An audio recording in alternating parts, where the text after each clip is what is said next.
ಎಲ್ಲರಿಗೂ ನಮಸ್ಕಾರ. ಇವತ್ತು ನಾನು ಬೇಳೆ ಸಾಂಬಾರನ್ನು ಸಿಂಪಲ್ಲಾಗಿ ಟೇಸ್ಟಿಯಾಗಿ ಯಾವ ಥರ ಮಾಡೋದಂತೇಳಿ ತೋರಿಸ್ಕೊಡ್ತಾ ಇದ್ದೀನಿ.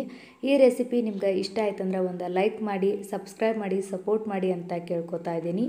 ಇವಾಗ ಬೇಕಾಗುವ ಸಾಮಗ್ರಿಗಳು ಏನೇನಂತೇಳಿ ನೋಡ್ಕೋಣ. ಕೊತ್ತಂಬರಿ,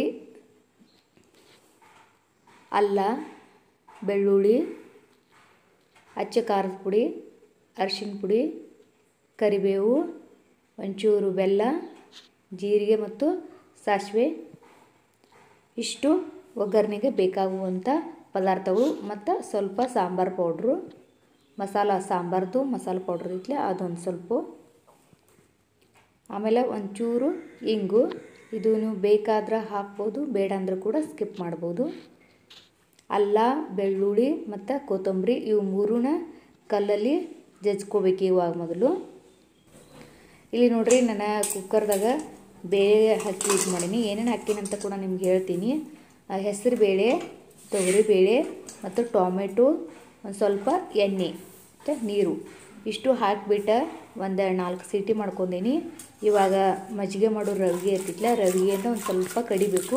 ಯಾಕಂದರೆ ಟೊಮೆಟೊ ಬ್ಯಾಳಿ ಎಲ್ಲ ಫುಲ್ ಸಾಫ್ಟ್ ಆಗಬೇಕು. ಅಂದರೆ ಎಲ್ಲ ಮಿಕ್ಸ್ ಆಯ್ತಂದ್ರೆ ಸಾಂಬಾರು ಗಟ್ಟಿ ಕೂಡ ಆಗ್ತೈತಿ ಮತ್ತು ಟೇಸ್ಟ್ ಚಲೋ ಬರ್ತೈತಿ. ಇಲ್ಲಿ ಇನ್ನೊಂದು ಏನಂದರೆ, ನೀವು ಯಾವುದೇ ಸಾಂಬಾರು ಮಾಡಬೇಕಾದ್ರೆ ಭೀ ಟೊಮೆಟೊ ಏನು ಮಾಡಬೇಕು, ಜಾಸ್ತಿ ಹಾಕಬೇಕು. ಟೊಮೆಟೊ ಜಾಸ್ತಿ ಹಾಕೋದ್ರಿಂದ ಟೇಸ್ಟ್ ಬಹಳ ಚಲೋ ಬರ್ತೈತಿ. ಮತ್ತು ಇನ್ನೊಂದು, ನೀವು ತೊಗರಿಬೇಳೆ ಅಷ್ಟೇ ಹಾಕಬಾರ್ದು, ಪಿತ್ತಾಗುತ್ತೆ. ಹಾಗಾಗಿ ನೀವು ಹೆಸರು ಬೇಳೆ ಕೂಡ ಎರಡನ್ನೂ ಮಿಕ್ಸ್ ಮಾಡಿ ಹಾಕಬೇಕು. ಇವಾಗ ಒಗ್ಗರಣೆಗೆ ಒಂದು ಪಾತ್ರೆ ಇಟ್ಟೀನಿ. ನಮ್ಮ ಕಡೆ ಇದಕ್ಕೆ ಗುಂಡಿ ಅಂತಾರು, ಗುಂಡೆ ನೋಡಿರಿ. ಒಂದು ಸ್ವಲ್ಪ ಎಣ್ಣೆ ಹಾಕೀನಿ. ಬೇಗನೆ ಆಗಿಬಿಡ್ತೈತಿ. ಅಷ್ಟು ನೀವು ಕುಕ್ಕರ್ ಅದು ಹಚ್ಚೋದ್ರೊಳಗಂದ್ರೆ ಒಂದು 5 ನಿಮಿಷ ಹಂಗಂದ್ರೆ ಸಾಂಬಾರು ರೆಡಿ ಆಗಿಬಿಡ್ತೈತಿ. ಕುಕ್ಕರ್ ಒಂದು ಕಡೆ ಹಚ್ಚಿ ಉಳಿದಿದ್ದೆಲ್ಲ ನೀವು ಸಾಂಬಾರ್ಗೆ ಬೇಕಾಗುವಂಥ ಎಲ್ಲ ತಯಾರಿ ಮಾಡ್ಕೊಂಬಿಟ್ರಿ ಅಂದ್ರೆ ಜಾಸ್ತಿ ಏನು ಟೈಮ್ ತೊಗೊಂಗಿಲ್ಲದ. ಸ್ವಲ್ಪ ಸಾಸಿವೆ, ಜೀರಿಗೆ, ಕರಿಬೇವು. ಆವಾಗಲೇ ನಿಮ್ಗೆ ನಾನು ಹೇಳೀನಿ, ಬೆಳ್ಳುಳ್ಳಿ, ಅಲ್ಲ, ಕೊತ್ತಂಬರಿ ಕಲ್ಲಾಗ ಸಣ್ಣ ಜಜ್ಕೋಬೇಕು. ಅದನ್ನ ಇವಾಗ ನಾನು ಹಾಕ್ತಾಯಿದ್ದೀನಿ. ಹಾಗೆ ಕೊತ್ತಂಬರಿ ಹಾಕಿಬಿಟ್ರೆ ಮೇಲ್ಗಡೆ ಹಾಗೆ ಉಳಿತೈತಿ. ಕಲ್ಲಲ್ಲಿ ಜಜ್ಜಿ ಹಾಕ್ರೆ ಅದು ಟೇಸ್ಟ್ ಚಲೋ ಬರ್ತೈತಿ ಮತ್ತು ಎಲ್ಲ ಸಾಂಬಾರ್ದಾಗ ಮಿಕ್ಸ್ ಆಗ್ತೈತಿ. ನೋಡಿರಿ, ಎಲ್ಲ ಚೆನ್ನಾಗಿ ಎಣ್ಣೆಯಲ್ಲಿ ಫ್ರೈ ಮಾಡ್ಕೋಬೇಕು. ಗ್ಯಾಸ್ ಫುಲ್ಲು ಉರಿ ಸಣ್ಣ ಇಡಬೇಕು, ಯಾಕಂದ್ರೆ ಬೆಳ್ಳುಳ್ಳಿ ಬೇಗನೆ ಫ್ರೈ ಆಗಿಬಿಡ್ತೈತಿ. ಇವಾಗ ಎಲ್ಲ ಮಸಾಲೆಗಳನ್ನು ಹಾಕ್ಕೊಂಬಿಡೋಣ. ನೋಡಿರಿ, ಸ್ವಲ್ಪ ಅರಿಶಿನ ಪುಡಿ,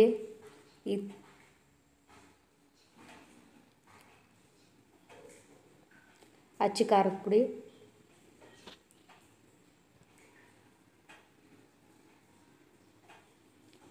ಸ್ವಲ್ಪ ಸಾಂಬಾರು ಮಸಾಲ ಪೌಡ್ರು, ಒಂದು ಅರ್ಧ ಟೀ ಸ್ಪೂನ್ ಆಗೋಷ್ಟು ಹಾಕಿದ್ರೆ ಸಾಕು. ನೀವು ಎಷ್ಟು ಸಾಂಬಾರು ಮಾಡ್ತಿರ್ತೀರಲ್ಲ ಅಷ್ಟು ನೋಡ್ಕೊಂಡು ನೀವು ಎಲ್ಲ ಪದಾರ್ಥ ಹಾಕ್ಬೋದು. ಇಲ್ಲಿ ನಾನು ಒಂದೂವರೆ ಗ್ಲಾಸ್ ಆಗುವಷ್ಟು ಸಾಂಬಾರು ಇದೆ.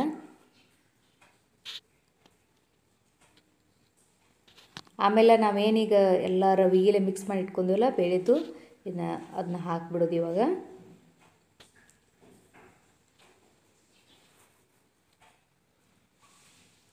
ನಿಮ್ಗೆ ಎಷ್ಟು ಬೇಕಲ್ಲ ಅಷ್ಟು ನೀವು ನೋಡ್ಕೋಬೋದು. ಒಬ್ಬೊಬ್ರಿಗೆ ಸಾಂಬಾರು ಗಟ್ಟಿ ಬೇಕಾಗ್ತೈತಿ, ಒಬ್ಬೊಬ್ರಿಗೆ ತಿಳು ಬೇಕಾಗ್ತೈತಿ. ನಿಮ್ಗೆ ಹೇಗೆ ಯಾವ ಹದಕ್ಕೆ ಬೇಕಲ್ಲ ಅಷ್ಟು ನೀವು ನೀರು ಹಾಕ್ಕೋಬೋದು. ಈಗ ಇಲ್ಲ ನಾವು ಚಪಾತಿ ಜೊತೆ ಅಥವಾ ರೊಟ್ಟಿ ಜೊತೆ ತಿನ್ನೋರಿದ್ರಂದ್ರೆ ಒಂದು ಸ್ವಲ್ಪ ಗಟ್ಟಿ ಕೂಡ ನೀವು ಮಾಡ್ಕೋಬೋದು. ಇದಕ್ಕೆ ನೋಡಿರಿ, ಜಾಸ್ತಿ ಏನು ಪದಾರ್ಥಗಳನ್ನು ಬಳಸಿಲ್ಲ. ಬಟ್ಕರೆ ಇದ್ರ ಟೇಸ್ಟ್ ಬೇಕಾದ್ರೆ ನೀವು ಟ್ರೈ ಮಾಡಿ ನೋಡಿರಿ. ಇಷ್ಟ ಹಾಕಿ ನೀವು ಮಾಡಿಬಿಟ್ರಿ ಅಂದ್ರೆ ಡೈಲಿ ಈ ಥರ ನೀವು ಸಾಂಬಾರು ಮಾಡ್ತೀರಿ. ಆಮೇಲೆ ಒಂಚೂರು ಬೆಲ್ಲ ಹಾಕಬೇಕು. ಮೊದಲಿನ ಹಳೆ ಕಾಲದ ಪದ್ಧತಿಯಿಂದ ಕೂಡ ಹಿರಿಯರದು ಬೆಲ್ಲ ಒಂದು ಸ್ವಲ್ಪ ಹಾಕ್ತಿರು. ಬೆಲ್ಲ ಹಾಕೋದ್ರಿಂದ ಹುಳಿ ಹಾಕಿರ್ತೀವಿ, ಬೆಲ್ಲ ಹಾಕೋದ್ರಿಂದ ಅದರ ಟೇಸ್ಟ್ ಬೇರೆ. ಜಾಸ್ತಿ ಹಾಕೋಕ್ಕೇನು ಹೋಗೋದಿಲ್ಲ, ಒಂದು ಸ್ವಲ್ಪ ಹಾಕ್ಬೋದು. ಇಲ್ಲ ನಿಮ್ಗೆ ಬೇಡ ಅಂತಂದ್ರೆ ಕೂಡ ಸ್ಕಿಪ್ ಕೂಡ ಮಾಡ್ಕೋಬೋದು. ಈಗ ರುಚಿಗೆ ತಕ್ಕಷ್ಟು ಉಪ್ಪ ಮತ್ತು ಒಂಚೂರು ಹಿಂಗೆ ಹಾಕ್ಬೋದು. ಇದ್ರೆ ಹಾಕ್ರಿ, ಇಲ್ಲ ಅಂತಂದ್ರೆ ಭೀ ನಡಿತೈತಿ. ಇಷ್ಟು ಹಾಕಿಬಿಟ್ಟು ಚೆನ್ನಾಗಿ ಮಿಕ್ಸ್ ಮಾಡಿ ಈಗ ಒಂದು ಕುದಿ ಬರಬೇಕು.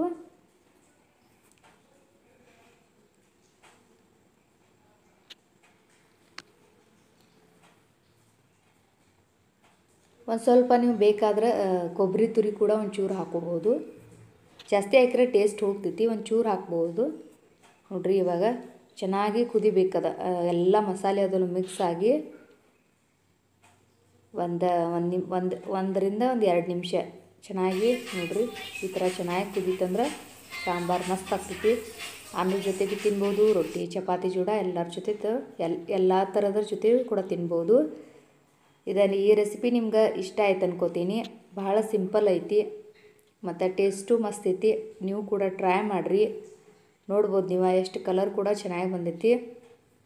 ಇಷ್ಟ ಆಯ್ತಂದ್ರೆ ಒಂದು ಲೈಕ್ ಮಾಡಿ, ಸಬ್ಸ್ಕ್ರೈಬ್ ಮಾಡಿ, ಸಪೋರ್ಟ್ ಮಾಡಿ ಅಂತ ಕೇಳ್ಕೊತಾ ಎಲ್ಲರಿಗೂ ಧನ್ಯವಾದಗಳು. ಬಾಯ್ ಬಾಯ್.